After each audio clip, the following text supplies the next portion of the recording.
Long highway drives are saving your car. Your cold starts are not. Here's why that morning idle feels safe but increases wear when oil is thick and slow to flow, and your battery chemistry is sluggish. In 60 seconds, I'll explain how modern sensors set the perfect air-fuel mix instantly, and why the EPA and DOE recommend about 30 seconds of idling, then gentle driving. We'll also tackle the short trip trap that leaves moisture in your exhaust. If you've been warming up like it's 1975, this will change how you treat your engine tomorrow morning. Before we move on, please take a moment to subscribe to the channel and like the video. If idling felt like kindness, why do federal guidelines cap it at about 30 seconds? That cap exists because the old warm-up routine doesn't match how modern engines work anymore. Back in the carburetor era, you had a choke plate and guesswork. You gave it time so the mixture wouldn't stumble, and the engine would hold a high idle until things calmed down. Today, the strategy is completely different. Electronic fuel injection meters fuel through precise pulses, and the computer adjusts in milliseconds. You don't need a driveway ritual to keep it alive. The control system already does the heavy lifting as soon as the crankshaft turns. Drivers still sit for minutes, believing that idle time equals kindness. But the current guidance from agencies is short idle, then gentle driving. The reason is technical, not trendy. Modern engines use oxygen sensors once they're warm, and rely on mass airflow or manifold pressure sensors along with a coolant temperature sensor right from the start. On a cold start, the computer enriches the mixture automatically to keep the engine stable, then trims fuel back as temperature rises. That enrichment is built in, so extra idling only stretches the period when the engine runs richer than it needs to. Think about a winter morning. Oil is thick and slow to reach the top end. Your battery gives fewer amps because the chemistry is cold. The engine fires, the computer commands a rich mix, and the idle sits high. If you let it sit, you're burning fuel with 0 miles to show for it, and you're delaying the point where coolant and oil hit full operating temperature. The longer it stays cold, the longer it stays inefficient. Research shows extended idling wastes fuel and keeps the engine in that rich, less efficient state. It's like paying to increase wear and emissions at the same time. And the bill isn't small. In the United States, winter idling adds up to about $5.9 billion every year when you total wasted fuel. On top of the cost, many cities and states now have anti-idling rules, and there's a simple safety risk too. An unattended running car is easy to steal. So if idling isn't saving the engine, what exactly is happening in those first moments after a start that decides longevity? The answer lives inside the engine's first breaths on a cold day, where lubrication, temperature, and timing all collide. Let's open the hood on that first minute and see why it matters. Your engine's most stressful minute isn't at 75 miles per hour. It's the first 30 seconds after a cold start. That's when everything is thick, tight, and out of its groove. The oil hasn't made it to the top yet, the bearings haven't built a full film, and the computer is feeding extra fuel to keep the fire steady. This is a true cold start. The engine and fluids have fully cooled, oil viscosity has climbed, clearances have shrunk a touch, and the ECU commands a richer mixture to keep it running. A lot of drivers think a gentle idle protects parts.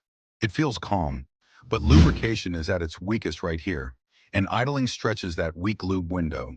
Thick oil moves slower, especially up to the valve train. Until it arrives and thins with heat, many components rely on boundary lubrication, just a microscopic layer trying to separate metal surfaces. Cam lobes, lifters, and the upper guides see more contact in this phase. So every second you add at idle keeps them operating with less protection than they'll have once warm. Cold starts don't just stress metal, they punish your battery. Low temperatures cut available cranking amps, so that first spin takes more out of it. Stack repeated cold starts with short hops and you deepen discharge cycles. The alternator never gets long enough to fully recover the charge, and battery life shortens. Short trips compound the damage elsewhere.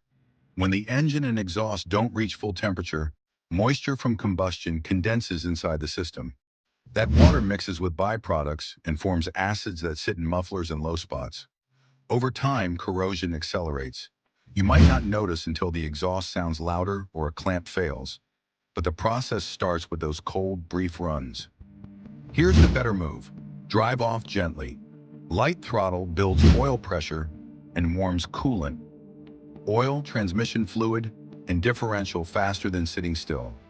You move through the high wear phase sooner, and the ECU exits that rich fueling sooner as temps rise, which also reduces fuel wash on cylinder walls. Consider two owners on the same cold morning. One idles for 5 minutes, drives a mile, and shuts down. The car never gets fully warm, moisture stays, and those top-end parts linger in boundary lubrication. The other idles 20 to 30 seconds, drives smoothly for 15 minutes, and reaches stable temperatures that evaporate moisture and build full oil film. Same weather, very different outcomes. Those first seconds set the wear tone. Reduced lubrication and richer combustion make them the most damaging if you drag them out with idle.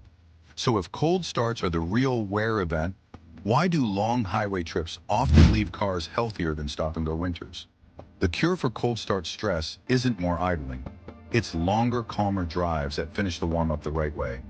When you give the car time on the road, not in the driveway, you let the process complete. Heat comes up evenly, oil reaches its design thickness, and the computer stops overfueling. That's the healthy cycle. Full operating temperature locks in a stable oil film, the extra fuel trims out, and the trapped moisture from startups gets a chance to boil off and leave the system. You might hear that highway miles are hard miles. For engines, it's often the opposite. A steady load at a fixed speed keeps temperatures stable and lubrication continuous. Bearings ride on a full hydrodynamic film rather than bumping between thin boundary layers. With fewer temperature swings, parts don't expand and contract over and over, which means less material fatigue across seals, gaskets, and metals. Steady-state running also cleans up combustion. The fuel burns more completely, the plugs stay cleaner, and the oil sees less raw fuel dilution. Oil pressure holds constant, so the top end and turbo bearings, if you have them, stay fed. That same heat flow pays off downstream. The exhaust reaches a sustained temperature that clears condensation and fuel residue. Mufflers don't sit with acidic water, catalytic converters stay efficient, and oxygen sensors avoid soot loading that can skew readings. There's a direct payback on fuel and carbon too. Once warm, the engine exits cold enrichment and stops wasting extra fuel. Idling never gets you out of that zone quickly and racks up emissions without adding miles. Gentle motion moves you through it faster and lets the system settle into its efficient map. Here's a simple playbook. Let it idle for 0 to 30 seconds, then roll out smoothly. Keep RPM and throttle modest for a few minutes while the oil and coolant reach their marks. After that, settle into steady cruising and let the car do its best work.